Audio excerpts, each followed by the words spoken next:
వైజాగ్ వేదికగా ఢిల్లీ క్యాపిటల్స్ తో జరిగిన మ్యాచ్ లో లక్నో సూపర్ జైంట్స్ ఒక వికెట్ తేడాతో ఓటమి పాలైంది. దీంతో ఢిల్లీ శుభారంభం చేసింది. ఓడిపోయే మ్యాచ్ అశుతోష్ శర్మ అద్భుత బ్యాటింగ్ తీరుతో ఢిల్లీని నిలబెట్టాడు. అందుకు కారణం రిషబ్ పంత్ 2 తప్పులు చేయడమే. మొదటి మ్యాచ్ లోనే బ్యాటర్ గా అట్రప్లాప్ అయ్యాడు. 6 బంతులు ఎదుర్కొన్న రిషబ్ పంత్ ఖాతా తెరవకుండానే పెవిలియన్ బాట పట్టాడు. అయితే మిగతా సహచర ఆటగాళ్లు హాఫ్ సెంచరీలతో అదరగొట్టడంతో 209 పరుగులు చేసింది లక్నో సూపర్ జైంట్స్. ఇక ఆ తర్వాత చివరి ఓవర్లు గెలిచే అవకాశాన్ని మరోసారి లక్నో జట్టు కోల్పోయేలా చేశాడు.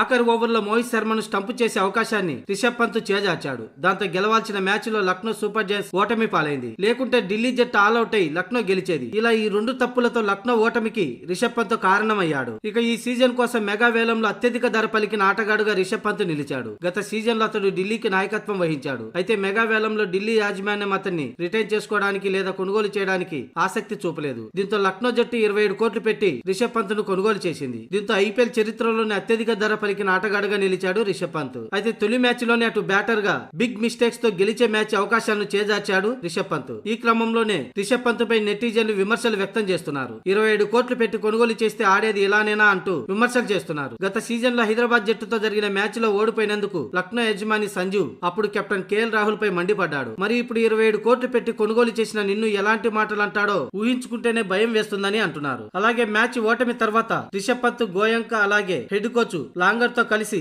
ఓటమికి గల కారణాలపై చర్చించుకున్నారు. దీనికి సంబంధించిన ఫోటోలు వైరల్ అవుతున్నాయి.